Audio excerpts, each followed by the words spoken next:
नमस्कार दोस्तों, स्वागत है आप सबका हमारे YouTube channel digital Hindi teaching में। हम पढ़ रहे हैं पीपीटी के माध्यम से कक्षा 6 की हिंदी पाठ्य पुस्तक वसंत, और कक्षा 6 की हिंदी पाठ्य पुस्तक वसंत का आज हम पाठ 2 बचपन, पाठ का नाम है बचपन, ये शुरू करने वाले हैं। और इससे पूर्व के वीडियो में भाग 1 में हमने लेखिका का परिचय, कृष्णा सोबती का परिचय हमने देखा था। तो चलिए शुरू करते हैं पाठ बचपन। मैं तुम्हें अपने बचपन की ओर ले जाऊंगी। मैं तुमसे कुछ इतनी बड़ी हूँ कि तुम्हारी दादी भी हो सकती हूँ, तुम्हारी नानी भी, बड़ी बुआ भी और बड़ी मौसी भी। परिवार में मुझे सब लोग जीजी कहकर ही पुकारते हैं। लेखिका कहती है कि मैं तुमसे उम्र में इतनी बड़ी हूँ कि तुम्हारी दादी की उम्र की हो सकती हूँ, तो तुम्हारी दादी कहला सकती हूँ, या तुम्हारी नानी कहला सकती हूँ, या तो दादी या फिर नानी कहला सकती हूँ। या फिर तुम अगर कुछ बड़े हैं तो फिर मैं हो सकता है तुम्हारी बड़ी बुआ की उम्र की हूँ, या बड़ी मौसी की उम्र की हो सकती हूँ, या तो बड़ी बुआ हो सकती हूँ या बड़ी मौसी हो सकती हूँ। और परिवार में मुझे सब लोग जीजी कहकर ही पुकारते हैं, क्योंकि मैं उम्र में इतनी हो चुकी हूँ कि सबसे बड़ी हूँ मैं, तो परिवार में के सभी लोग मुझे जीजी कहकर ही पुकारते हैं। और हाँ, आज मैं अपने बचपन की ओर ले जाती हूँ। मैंने बचपन में क्या क्या किया है, कैसे मैंने अपना बचपन जिया है, वो सब चीज़ें मैं तुमको बताऊंगी। आज मैं तुम्हें अपने बचपन की ओर ले जा रही हूँ। हाँ, मैं इन दिनों कुछ बड़ा महसूस कर रही हूँ, बड़ा महसूस कर रही हूँ, यानी उम्र में सयाना महसूस करने लगी हूँ। शायद इसलिए कि पिछली शताब्दी में पैदा हुई थी। मेरे पहनने ओढ़ने में भी काफ़ी बदलाव आए हैं। पहले मैं रंग बिरंगे कपड़े पहनती रही हूँ, जैसे नीले रंग का, नीला, जामुनी, ग्रे, काला, चॉकलेटी। अब कुछ मन ऐसा करता है कि सफ़ेद पहनो, गहरे नहीं हल्के रंग के पहनो। मैंने पिछले दशकों में तरह तरह की पोशाकें पहनी हैं। पहले फ्रॉक, फिर निकर वॉकर, स्कर्ट, लहंगे, गरारे और चूड़ीदार और घेरदार कुर्ते, ये सब मैंने पहने हैं।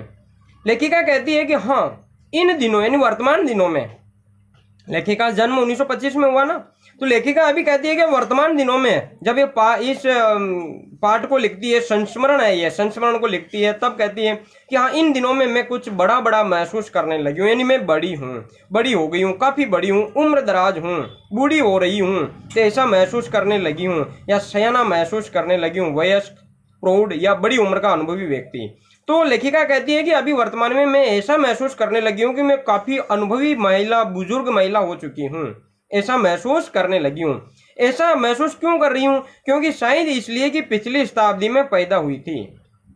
शताब्दी अर्थ 100 वर्ष का समय, शताब्दी का मतलब शत अब्द, शत का अर्थ 100, अब्द का अर्थ होता है वर्ष, तो 100 वर्षों के समूह को क्या कहते हैं? शताब्दी कहते हैं। तो पिछली शताब्दी में, अब देखिए अभी चल रही 21वीं शताब्दी, और पिछली शताब्दी में 1925 में जन्म हुआ ना, तो 1999 तक पिछली शताब्दी है, और 2000 तक पिछली शताब्दी, और 2001 से ही 21वीं शताब्दी चालू हो गई, 2100 तक। अब ये शताब्दी ऐसे होती है 1901 से लेकर 2000 तक 20वीं शताब्दी, 1801 से लेकर 1900 तक 19वीं शताब्दी, 1900 आ गया, 1900 से पहले वाली 19वीं शताब्दी है, 20 से पहले वाली 20वीं शताब्दी है, 2100 से पहले वाली 2100 शताब्दी है। तो 1925 में जन्म हुआ, यानी 20वीं शताब्दी में मेरा जन्म हुआ। 1901 से लेकर 2000 तक ये 20वीं शताब्दी है, और अभी चल रही 21वीं शताब्दी। अब मैं 21वीं शताब्दी में इस पाठ को लिख रही हूँ, तो पिछली शताब्दी में जन्म हुआ ना मेरा, चाहे 1999 में जन्म हुआ तो भी पिछली शताब्दी में ही कहलाएगा, 2000 में जन्म हुआ तो भी पिछली शताब्दी में ही कहलाएगा, और 2001 में जन्म हुआ वह 21वीं शताब्दी में कहलाएगा। तो ये इसलिए मैं महसूस कर रही हूँ कि पिछली शताब्दी में मेरा जन्म हुआ, तो पिछली शताब्दी में, और तुम इस शताब्दी में जन्मे हो, तुम 21वीं शताब्दी में जन्मे हुए बच्चे हो, तो मेरा जन्म पिछली शताब्दी में हुआ, इसलिए मैं ये महसूस कर रही हूँ कि मैं काफ़ी उम्रदराज महिला हो चुकी हूँ। मेरे पहनने ओढ़ने के ढंग में भी काफ़ी बदलाव आ गए हैं। पहले मैं उस तरह के कुछ तड़कीले भड़कीले कपड़े पहना करती थी, और अब उम्रदराज हो गई, बूढ़ी हो गई, तो अब पहनावे में बदलाव आ गया। पहले मैं रंग बिरंगे कपड़े पहनती रही, नीले रंग का रंग बिरंगे कपड़े पहनती थी, नीले रंग का, जामुनी रंग के, ग्रे कलर का, काला, चॉकलेटी रंग का, भूरे कलर के, गहरे कलर के कपड़े पहना करती थी। अब उम्र हो चुकी है, उम्र काफ़ी हो चुकी है, बूढ़ी हो चुकी हूँ, तो अब मन ऐसा करता है कि सफ़ेद रंग के कपड़े पहनो, और गहरे रंग के नहीं, हल्के रंग के कपड़े पहनो। सफेद शांति का प्रतीक होता है। तो अब मन ऐसा करता है कि इस प्रकार के तड़कीले भड़कीले कपड़े नहीं पहने, अब क्या पहने, सफेद रंग के कपड़े पहने, शांति मिले, शांति के प्रतीक ऐसे कपड़े पहने, हल्के रंग के कपड़े पहने। मैंने पिछले दशकों में तरह तरह की पोशाकें पहनी है। दशक कहते हैं 10 वर्ष के समय, जैसे 1991 से 2000 या 1981 से 90, इस पिछले दशकों में, ये बहुवचन है, दशक होता तो पिछला एक दशक कहलाता, पिछले 10 वर्ष का समय। तो पिछले कई दशकों में जो मैंने दशक बिता दिए, 10-10 वर्ष के समय बिताए ना, पिछले दशकों में कई विभिन्न प्रकार की पोशाकें पहनी, ड्रेसें पहनी है। पहले फ्रॉक पहनी, फिर निकर वोकर पहने, स्कर्ट पहनी, लहंगे पहने, गरारे और चूड़ीदार और घेरदार कुर्ते, इस तरह के कई प्रकार की विभिन्न प्रकार की ड्रेसें मैंने पहनी है। तो मैं विभिन्न प्रकार के कपड़े मैंने पहने और अब मन नहीं करता कि वैसे कपड़े पहने, अब तो केवल सफेद और सिंपल कपड़े पहनने का मन करता है। बचपन के कुछ फ्रॉक तो मुझे अब तक याद है। हल्की नीली और पीली धारी वाला फ्रॉक, देखो कितना याद है बचपन में, जो जब मैं छोटी थी ना, तब मेरे पास कौन कौन से फ्रॉक हुआ करते थे, क्या क्या पहना करती थी, वो मुझे आज भी याद है। हल्के नीले रंग की फ्रॉक मैं पहनती थी, मुझे आज भी याद है। आज भी वो फ्रॉक मेरी आंखों के सामने घूम जाती, ओहो इतनी छोटी सी फ्रॉक, पीली धारी वाली फ्रॉक, गोल कॉलर वाली फ्रॉक, गोल बाजू पर गोल कप, ये जो बाजू कहते बाह को, भुजा को, तो ये जो गोल कप बना हुआ है, इस तरह भी मैं पहना करती थी, गोल कप बने हुए। एक हल्के गुलाबी रंग का बारीक चुन्नटों वाला घेरदार फ्रॉक, चुन्नट कहते हैं जो बीच में सल होते हैं ना, इनको कहते हैं चुन्नट। तो एक गहरे हल्के गुलाबी रंग का बारीक चुन्नटों वाला यानी बारीक सलों वाला घेरदार फ्रॉक, गोल घेरदार फ्रॉक, और नीचे गुलाबी रंग का फ्रील, उसमें क्या लगा हुआ है, नीचे की तरफ गुलाबी रंग की झालर लगी हुई है, फ्रील का अर्थ होता है झालर, वो मुझे आज भी याद है। ये सारी बातें मुझे याद है, बचपन की ओर ले जा रही है, बचपन में क्या क्या पहना, क्या क्या खाया, सब कुछ, कहाँ कहाँ घूमे। उन दिनों फ्रॉक के ऊपर जेब में रुमाल और बालों पर इतराते रंग बिरंगे रिबन रखने का चलन था, प्रचलन था, चलन यानी प्रचलन। तो उन दिनों यानी मेरे बचपन के दिनों में फ्रॉक पहनी और फ्रॉक के ऊपर फिर जेब में रुमाल रखो, सब ये प्रचलन था। और बालों पर इधर चोटियां बनाई और रंग बिरंगे रिबन लगाओ, चोटियों पे रंग बिरंगे रिबन लगाओ, ऐसा प्रचलन था। तो ऐसा मैं भी क्या करती थी। और लेमन कलर का बड़े प्लेटों वाला गर्म फ्रॉक और नीचे फर टंकी थी।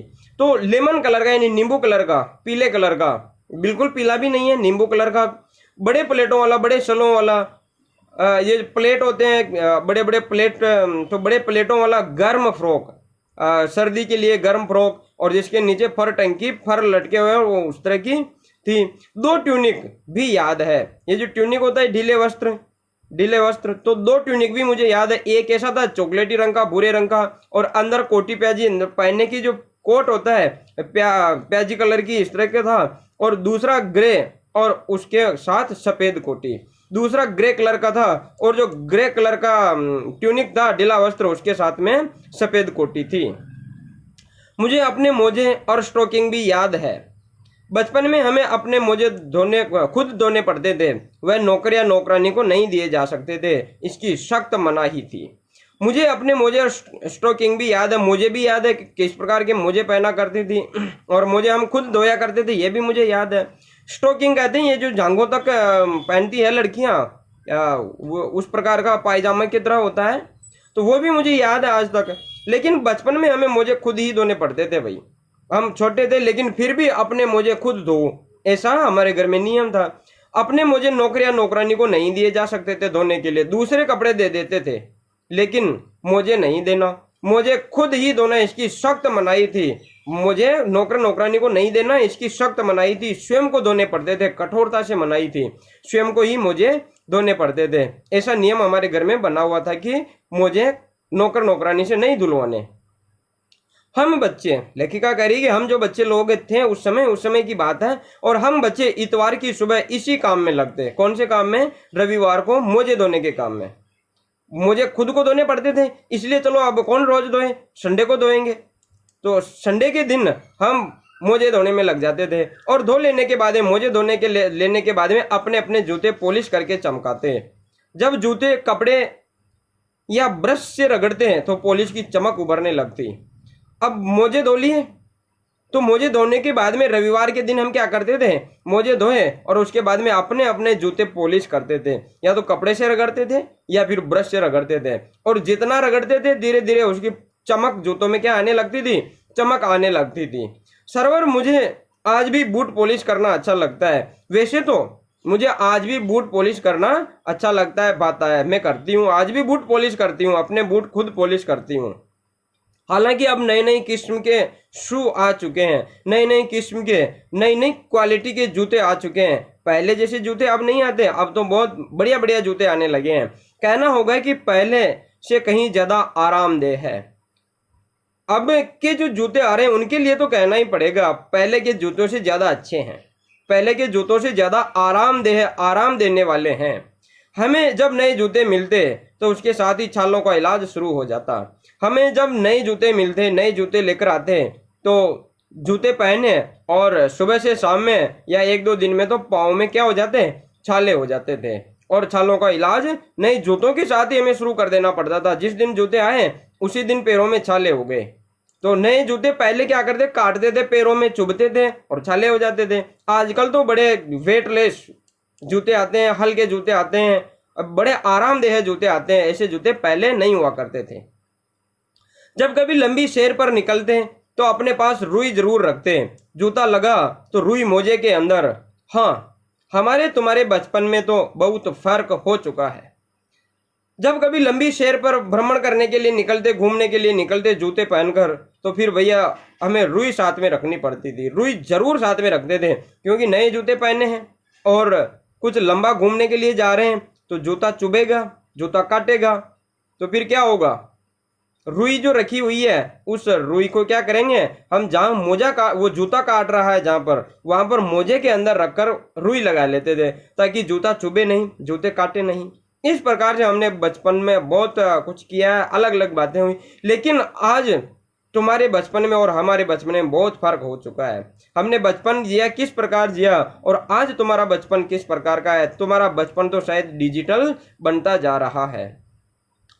हर शनिचर को हमें ऑलिव ऑयल या कैस्टर ऑयल पीना पड़ता। यह एक मुश्किल काम था। शनिचर की सुबह से ही नाक में इसकी गंध आने लगती थी।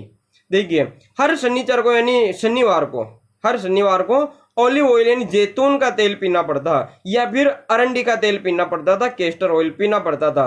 हर शनिवार को हम पिया करते थे ये तेल। ऑलिव ऑयल या तो जैतून का तेल पिया करते थे या अरंडी का तेल पिया करते थे। बड़ा कड़वा होता है, बड़े कड़वे तेल है। और छोटे बच्चे फिर इस तरह के कड़वे तेल पीना या कड़वी चीजें खाना, कड़वी दवा खाना तो बिल्कुल कतई पसंद नहीं करते हैं। ये बड़ा मुश्किल काम था हमारे लिए। लेखिका कह रही कि ये तेल पीना, कड़वा तेल पीना, जैतून का तेल पीना या अरंडी का तेल पीना, ये हमारे लिए बड़ा मुश्किल काम था। यानी हम आसानी से इस काम को नहीं क्या करते, भाग जाते हैं, माता पिता पकड़ते फिर पिलाते हैं, रोने लग जाते हैं, हाथ पैर पटकने लग जाते हैं। बड़ा मुश्किल काम था।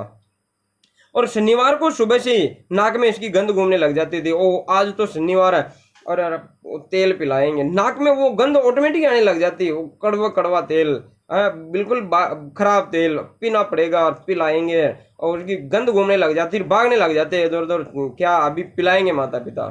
और छोटे शीशे के गिलास जिन पर ठीक खुराक के लिए निशान पड़े रहते, उन्हें देखते ही मितली होने लगती। छोटे शीशे यानी कांच के गिलास, छोटे छोटे कांच के गिलास जिन पर ठीक खुराक यानी निश्चित मात्रा, इतनी खुराक तो लेनी है, ठीक खुराक के लिए निशान बने रहते थे। इतना भरकर तेल पीना है, इससे कम नहीं और ज्यादा भी नहीं, बिल्कुल निशान बना रखा है उस पे, कांच के गिलास पे, कि इतनी मात्रा तो लेनी है, निश्चित मात्रा, इस निशान तक भरकर तेल पीना है। उन्हें देखते ही, उन गिलासों को देखते ही, गिलास खाली पड़े हैं, देख लिया, अरे आज शनिवार है, गिलास रखे हुए हैं, ओहो आज तो तेल पिलाएंगे, तो उल्टी सी होने लगती। गिलास को देखते ही, तेल नहीं है उसमें, खाली गिलास को देखते ही वो निशान लगा हुआ है, यहाँ तक ऐसा लग रहा है तेल भरा हुआ पीना पड़ेगा। तो खाली गिलास को देखते ही उल्टी होने लगती, उल्टी का मन होने लगता, जी खराब हो जाता, अरे कड़वा कड़वा तेल है, जी खराब हो जाता, इतना कड़वा तेल अभी पिलाएंगे। मुझे आज भी लगता है कि अगर हम न भी पीते वह शनिवारी दवा कौन सी, वो तेल, शनिवार को पिया जाने वाला तेल, या तो जैतून का तेल या अरंडी का तेल, ये जो शनिवारी दवा अगर हम न भी पीते ना तो कुछ ज्यादा बिगड़ने वाला नहीं था। ऐसा नहीं था कि ये तेल नहीं पीते तो हमारा स्वास्थ्य खराब हो जाता या बहुत ज्यादा हमारा नुकसान हो जाता, ऐसा कुछ नहीं था। अगर नहीं भी पीते तो कुछ ज्यादा बिगड़ता नहीं, और अगर पिया है तो स्वास्थ्य ठीक रहती।